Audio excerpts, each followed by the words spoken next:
اعوذ باللہ من الشیطان الرجیم بسم اللہ الرحمن الرحیم الحمدللہ الذی جعلنا من المتمسکین بولایتک امیر المومنین و ایما علیہ الصلوۃ والسلام یا رب محمد و آل محمد صلی علی محمد و آل محمد وعجل فرجہم قائم آل محمد علیہ الصلوۃ والسلام۔ شیخ طوسی رحم اللہ نے اپنی کتاب المجالس میں دو اسناد کے حوالے سے امام جعفر صادق علیہ الصلوۃ والسلام سے روایت نقل کی ہے۔ انہوں نے اپنے اجداد طاہرین علیہ الصلوۃ والسلام کی سند سے ارشاد فرمایا، عباس بن عبد المطلب اور یزید بن کناب گروہ بنی ہاشم کے ساتھ بیت اللہ کے پاس بیٹھے ہوئے تھے۔ کتنے میں امیر المومنین علیہ الصلوۃ والسلام کی والدہ مطہرہ جناب فاطمہ بنت اسد صلوات اللہ علیہا وہاں تشریف لائیں۔ بی بی بیت اللہ کے پاس آ کر رکی۔ اس وقت جناب علی علیہ الصلوۃ والسلام کی آمد کی آثار نمایاں تھے۔ انہوں نے آسمان کی جانب دیکھا اور اللہ تعالیٰ کے حضور یوں دعا فرمائی، پروردگار میں تجھ پر ایمان رکھتی ہوں اور تیری طرف سے جو کچھ تیرے انبیاء و مرسل لے کر آئے ہیں میں اس پر بھی ایمان رکھتی ہوں، اور تو نے جتنی کتابیں نازل کی ہیں ان سب پر ایمان رکھتی ہوں، اور میں اپنے دادا حضرت ابراہیم خلیل اللہ علیہ السلام کے کلام کی تصدیق کرتی ہوں۔ اس نے ہی تیرا یہ قدیمی گھر بنایا تھا، میں تجھے اس گھر اور اس کے بنانے والے اور اس بچے کی کہ جس کی آمد ہے کا واسطہ دے کر سوال کرتی ہوں، جو میرے شکم میں ہے، جو مجھ سے کلام کرتا ہے اور اپنی باتوں سے مجھے مانوس کر رکھتا ہے۔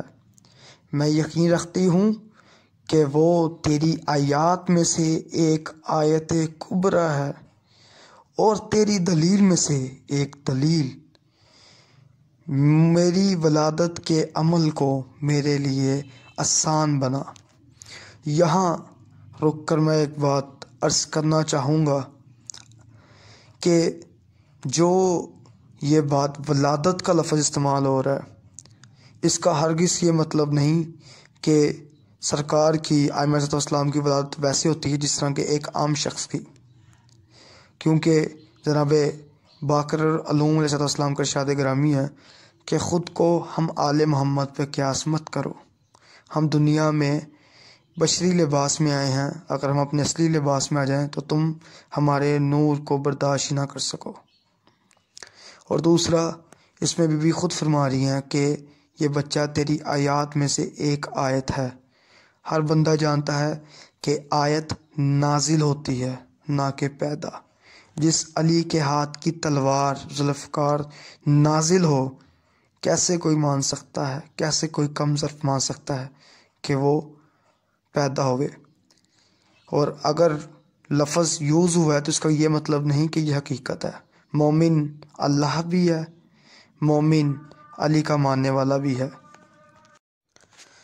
عباس بن عبد المطلب علیہ السلام اور یزید بن کناب کا بیان ہے کہ جب فاطمہ بنت اسد صلوات اللہ علیہا نے یہ الفاظ ارشاد فرمائے اور یہ دعا کی تو ہم نے دیکھا کہ پچھلی جانب سے بیت اللہ کی دیوار پھٹ گئی اور جناب فاطمہ بنت اسد صلوات اللہ علیہا اس میں داخل ہو گئیں اور ہماری نگاہوں سے اوجھل ہو گئی۔ پھر پھٹی ہوئی دیوار اللہ کے حکم سے دوبارہ مل گئی۔ ہم نے اسے خدا کا ایک خصوصی عمل خیال کیا اور فاطمہ بنت اسد صلوات اللہ علیہا 3 دن تک بیت اللہ میں رہیں۔ اہل مکہ میں اس واقعے کے متعلق بہت گفتگو ہوتی تھی اور مکے کی گلیوں بلکہ گھروں میں موجود پردہ نشین عورتیں بھی اس موضوع کے متعلق گفتگو کرنے لگی۔ 3 دن کے بعد دیوار کعبہ دوبارہ اسی طرح پھٹی جہاں سے پہلے پھٹی تھی۔ دیوار کعبہ پھٹنے کے بعد فاطمہ بنت اسد صلوات اللہ علیہا کعبے سے برآمد ہوئیں۔ اس وقت ان کے ہاتھوں پر علی علیہ السلام تھے۔ انہوں نے ارشاد فرمایا، لوگو، اللہ تعالیٰ نے اپنی مخلوقات میں سے مجھے منتخب کر لیا ہے اور مجھ سے قبل جن خواتین کو چنا تھا ان سب پر مجھے فضیلت دی ہے۔ اللہ تعالیٰ نے آسیہ بنت مزاحم کا انتخاب کیا۔ اس نے چھپ کر ایک ایسی جگہ پر اللہ کی عبادت کی جہاں مجبوری کے علاوہ اللہ عبادت کرنے کو پسند نہیں کرتا۔ اللہ تعالیٰ نے مریم بنت عمران علیہ السلام کا انتخاب کیا۔ ان کے لیے عیسیٰ کی ولادت، پھر ولادت لفظ استعمال ہوا ہے، جبکہ جناب مریم کے بارے میں سب جانتے ہیں کہ حقیقت کیا ہے۔ بہرحال یہ میرے موقف کی تائید ہے خود بی بی کے خطبات میں۔ ولادت آسان بنا دی گئی۔ انہوں نے ویران زمین پر خشک کھجور کے درخت کو ہلایا تو ان سے تازہ کھجوریں گری۔ اللہ تعالیٰ نے میرا انتخاب کیا اور ان دونوں خواتین اور مجھ سے پہلے تمام خواتین پر مجھے فضیلت دی، کیونکہ میں نے اللہ کے قدیم گھر میں بچے کو جنم دیا اور میں نے بیت اللہ میں 3 دن قیام کیا اور اس دوران جنت کے پھل، جنت کا رزق کھاتی رہی۔ اور جب میں نے اپنے بیٹے کو اپنے ہاتھوں پر لیے ہوئے باہر نکلنے کا ارادہ کیا تو ایک منادی نے مجھ سے ندا دی اور کہا، اے فاطمہ صلوات اللہ علیہا، اس کا نام علی رکھنا۔ میں علی الاعلیٰ ہوں۔ میں نے اسے اپنی قدرت، اپنے جلال کی عزت اور اپنے عدل و انصاف سے نازل کیا ہے۔ اللہ اکبر، یا علی یا علی۔ اور میں نے اس کے نام کو اپنے نام سے مشتق کیا ہے اور میں نے اسے اپنے ادب سے مؤدب بنایا اور میں نے اپنا حکم اس کے سپرد کر دیا اور میں نے اسے اپنے گہرے علم سے واقفیت عطا کی اور وہ میرے گھر میں نازل ہوا ہے اور وہ پہلا فرد ہے جو میرے گھر کے اوپر کھڑا ہو کر اذان دے گا اور میرے گھر میں نصب بتوں کو توڑ پھینکے گا، انہیں منہ کے بل زمین پہ گرا دے گا۔ وہ میری عظمت بیان کرے گا اور میری تمہید کرے گا، میرے کلمہ توحید کو جاری کرے گا۔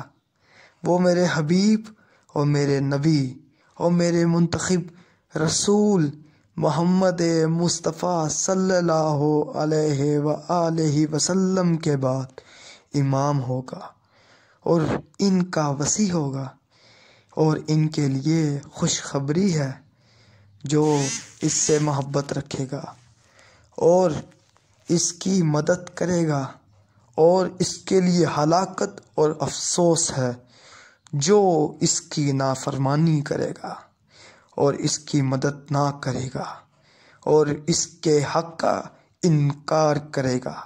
روایت میں ہے کہ جب حضرت ابو طالب علیہ السلام نے اپنے فرزند کو دیکھا تو آپ بہت خوش ہوئے۔ حضرت امیر المومنین مولا علی علیہ السلام نے ارشاد فرمایا، السلام علیکہ یا اباتا ورحمۃ اللہ وبرکاتہ، اے ابا جان، آپ پر سلام اور اللہ کی رحمت اور برکتیں آپ پر نازل ہوں۔ راوی کا بیان ہے کہ پھر رسول اللہ صلی اللہ علیہ وسلم تشریف لائے۔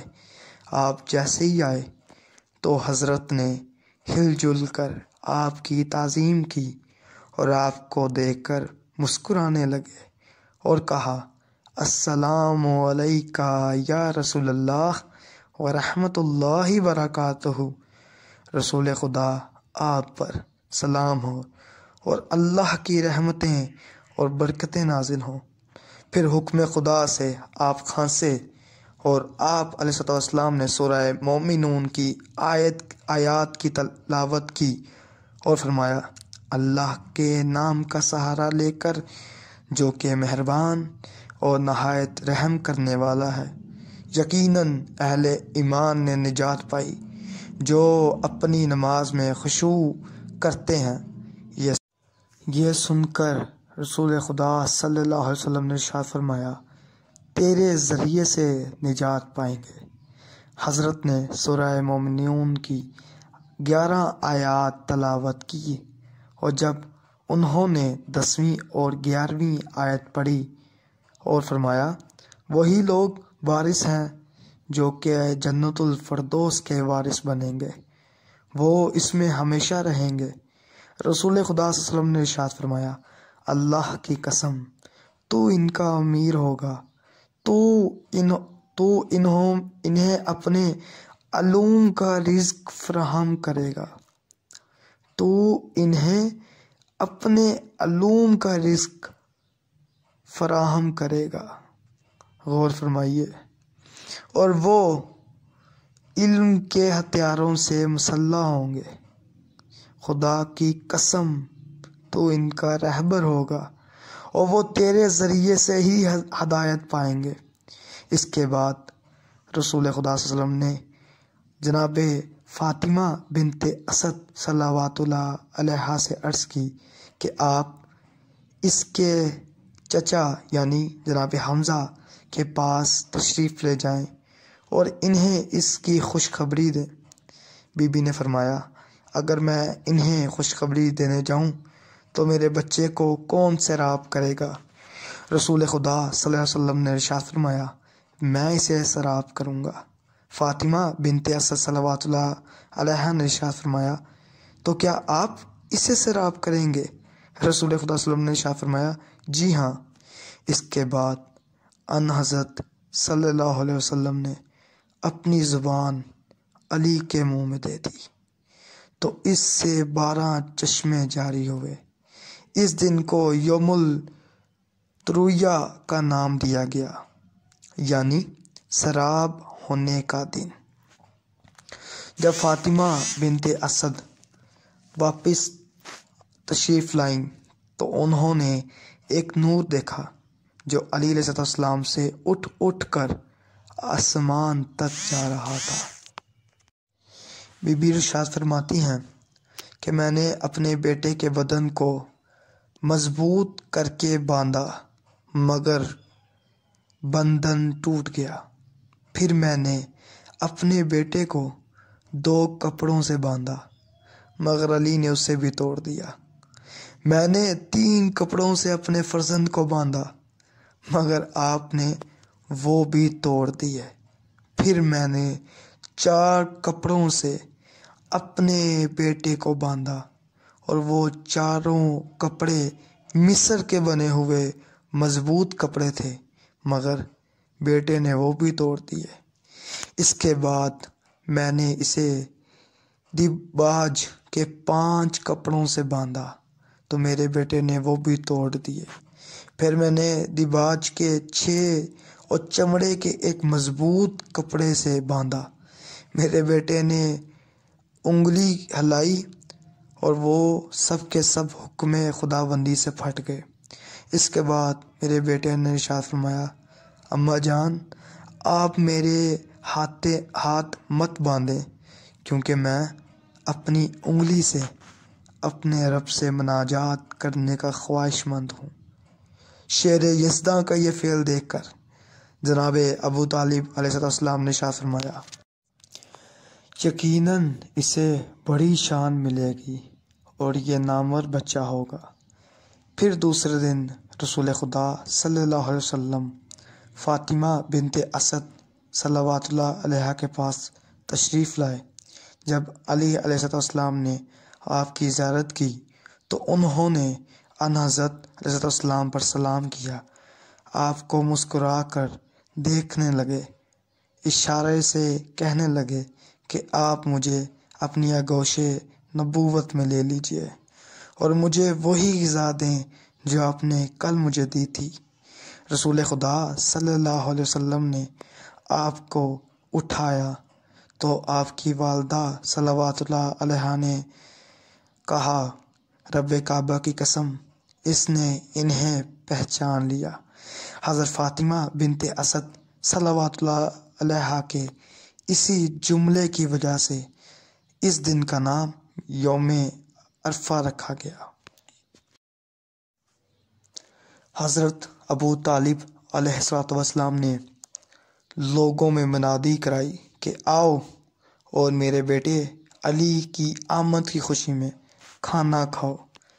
جناب ابو طالب علیہ السلام نے 300 اونٹ اور 1000 گائے اور بکریاں ذبح فرمائیں اور عظیم و شان دعوت کا اہتمام فرمایا، اور انہوں نے لوگوں سے فرمایا، میرے فرزند کی آمد کی دعوت کھانے والوں، پہلے بیت اللہ کے گرد 7 مرتبہ طواف کرو، پھر میرے ہاں آ جاؤ اور میرے بیٹے علی پر سلام کرو، یقیناً خدا نے اسے شرف دیا ہے۔ سرکار ابو طالب علیہ السلام کے اسی فعل کی وجہ سے اس دن کا نام یوم النحر یعنی قربانی کا دن رکھا گیا۔ ابن شہر اشوب مناقب میں تحریر فرماتے ہیں کہ شیعوں کا اس بات پہ اجماع ہے کہ حضرت علی علیہ السلام کی آمد کعبۃ اللہ میں ہوئی، اور سنی علماء نے بھی اس حقیقت کو تسلیم کیا اور اپنی کتب میں وافر مداح میں رقم کیا ہے کہ حضرت علی کی آمد کعبہ میں ہوئی ہے۔ جن کتابوں میں یہ ذکر موجود ہے ان میں شامل ہے بیت مناقب آل ابی طالب علیہ السلام جلد نمبر 2 صفحہ نمبر 175، حلیۃ الابرار جلد نمبر 1 صفحہ نمبر 230، مناقب ابن مغازی جلد نمبر 6 حدیث نمبر 3، کافیۃ الطالب گنجی الشافی صفحہ نمبر 405 باب نمبر 7۔ لفظ امیر المومنین کا اختصاص۔ جابر بن یزید کا بیان ہے کہ میں نے امام محمد باقر علیہ السلام کی بارگاہ عالیہ نورانیہ مقدسہ میں عرض کی کہ امیر المومنین علیہ السلام کو امیر المومنین کا لقب کیوں دیا گیا؟ امام نے ارشاد فرمایا، اللہ تعالیٰ نے ان کا لقب امیر المومنین رکھا ہے، اور جب اس نے روز میثاق لوگوں سے اپنی ربوبیت کا وعدہ لیا تھا تو اس کے ساتھ لوگوں سے یہ وعدہ بھی لیا تھا کہ محمد صلی اللہ علیہ وسلم میرے رسول ہیں اور علی امیر المومنین علیہ السلام ہیں۔ اسی طرح امیر المومنین مولا علی صلی اللہ علیہ وسلم نے ارشاد فرمایا کہ رسول اعظم محبوب کبریا مولا محمد مصطفیٰ صلی اللہ علیہ وآلہ وسلم نے ارشاد فرمایا، جب مجھے معراج نصیب ہوئی تو میں اپنے رب کے قرب میں اتنا پہنچا کہ 2 کمانوں یا اس سے بھی کچھ کم فاصلہ رہ گیا تھا، تو میں اس وقت میرے رب نے مجھے وحی کی۔